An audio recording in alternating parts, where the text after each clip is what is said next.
अभी नानी के गांव से हमारे घर तक पहुंचने में बस को कम से कम 7 घंटे का वक्त लगने थे। बस के चलने से पहले बस में भुनी हुई मूंगफली बेचने वाला एक 9 से 10 साल का बच्चा आया। उसने एक बनियान और छोटी सी निक्कर पहन रखी थी। वह 2 रुपए में एक मूंगफली का पैकेट बेच रहा था। तब पिताजी ने मूंगफली के 3 पैकेट ले लिए, यह सोचकर कि बस में बैठे बैठे टाइम पास हो जाएगा। फिर वह बच्चा 6 रुपए लेकर बस में आगे और सवारियों से मूंगफली लेने के लिए पूछने लगा। कुछ सवारियों ने मूंगफली ले ली, कुछ सवारियों ने मूंगफली लेने से उस बच्चे को मना कर दिया। वह बच्चा बार बार बाजू से अपने माथे का पसीना पोंछता हुआ आगे बढ़ता जा रहा था। जब तक बस नहीं चली तब तक वह बच्चा बस में चलता रहा। जैसे ही बस चलने लगी तभी वह बच्चा झट से बस से उतर गया। मैं उस छोटे बच्चे को दूर तक बस में बैठकर निहारता रहा। बस आगे आगे बढ़ती जा रही थी और बस की रफ्तार भी तेज होती जा रही थी। धीरे धीरे रात भी होने लगी थी। जैसे बस रफ्तार से चल रही थी वैसे वैसे हमें ठंडी ठंडी हवा भी लग रही थी। उस हवा के लगने से हमें गर्मी से भी राहत मिल रही थी।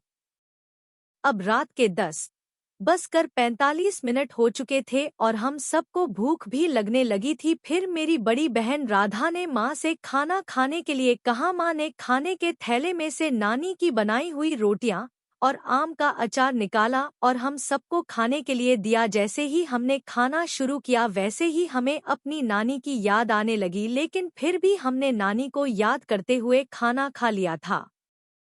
फिर मैं बस की खिड़की से बाहर निहारता रहा। बहुत ही अच्छे अच्छे दृश्य दिखाई दे रहे थे। रात में आसपास की सड़कों की तरफ रोशनी दिखाई दे रही थी। बस चलते चलते एक जगह पर रुकी जहां पर खाने के लिए ढाबे जैसी जगह थी, जहां बस थोड़ी देर रुक कर चलने लगी। कुछ सवारियों ने नीचे उतरकर खाना भी खाया और कुछ सवारियां बस के अंदर ही बैठकर घर से लाया हुआ खाना खा रही थी। यह सब देखने के बाद मुझे नींद आने लगी। मैं पिताजी की गोद में सिर रख कर सो गया और मेरी छोटी बहन तो पहले ही सो गई थी। राधा दीदी आगे वाली जगह पर बैठकर नींद के झोंके ले रही थी। सिर्फ पिताजी और माँ ही जाग रहे थे। फिर बस चल पड़ी। अब हम तीनों ही सो गए थे, माँ और पिताजी ही जाग रहे थे। वह बिल्कुल भी नहीं सोए। हमारा नगर आते आते बीच में थोड़ी सी बारिश की बूंदाबांदी होने लगी। बस अब हमारा नगर आने में करीब 1 घंटा ही बचा था। इस बीच मेरी एक बार नींद खुली। मैंने देखा कि बस में कुछ नई सवारियां सवारी और आ गई थी।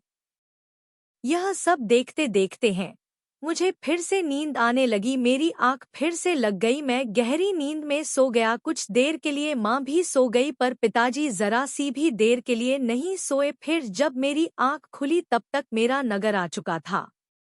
मेरी माँ ने मुझे हिलाकर कहा, राम अब उठ जाओ, क्या घर नहीं जाना है? तब मैं झट से उठ गया। फिर पिताजी ने बस से हमारा सामान बाहर निकालना शुरू कर दिया। हमारे नगर में भी बस के रुकने के लिए एक छोटी सी जगह थी, जहाँ लकड़ी के 2 छोटे छोटे बेंच लगे हुए थे। उसके साथ ही एक बहुत पुराना पेड़ था, जिसके पास एक चाय की दुकान थी, जिसमें चाय बेचने वाला एक अधेड़ उम्र का व्यक्ति था। वह कुल्हड़ वाली चाय बेचता था। सुबह के 4 बज गए थे।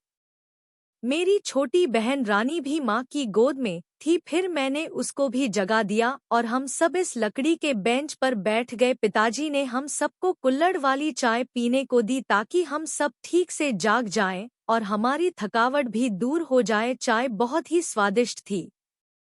चाय तुलसी के पत्ते और अदरक से बनी हुई थी, जिसे पीकर हम सब अपने आप को तरोताज़ा महसूस कर रहे थे। चाय बहुत ही स्वादिष्ट थी। इतने में पिताजी चाय पीकर उठे और इधर-उधर देखने लगे ताकि हमें घर जाने का कोई साधन मिल सके। पर पिताजी को इधर-उधर देखने के बावजूद भी कोई साधन नहीं दिख रहा था। अब 5 बज चुके थे। बूंदाबांदी भी बंद हो चुकी थी। पिताजी ने चाय वाले उस व्यक्ति से जाकर पूछा कि हमें घर तक जाने के लिए कोई साधन यहाँ पर मिल सकता है या नहीं।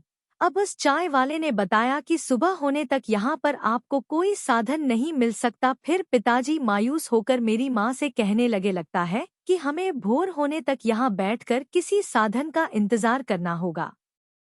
माँ यह सुनकर पिताजी को बोलने लगी, देखो रानी के पिताजी, यह रिक्शावाला बहुत देर से यहाँ पर खड़े होकर बस में बार बार जाकर देख रहा है, इसी से पूछ कर देख लो, अगर वह जाने के लिए तैयार हो जाता है तो तभी हम सब जल्द घर पहुंच जाएंगे। फिर पिताजी उस रिक्शा वाले के पास जाकर पूछने लगे, पर वह रिक्शा वाला जाने के लिए मना करने लगा। वह कहने लगा कि वह भी यहाँ पर अपने किसी रिश्तेदार को ही लेने आया था, अभी 5 मिनट में दूसरी बस और आखिरी बस यहाँ आकर रुकेगी, मैं उसमें अपने आने वाले रिश्तेदार को देखता हूँ, अगर वह नहीं आए तो मैं सोच लूंगा आपको ले जाऊं या नहीं, तो मैं सुबह होने तक यहाँ से कहीं नहीं जाने वाला, रास्ते में खतरा हो सकता है।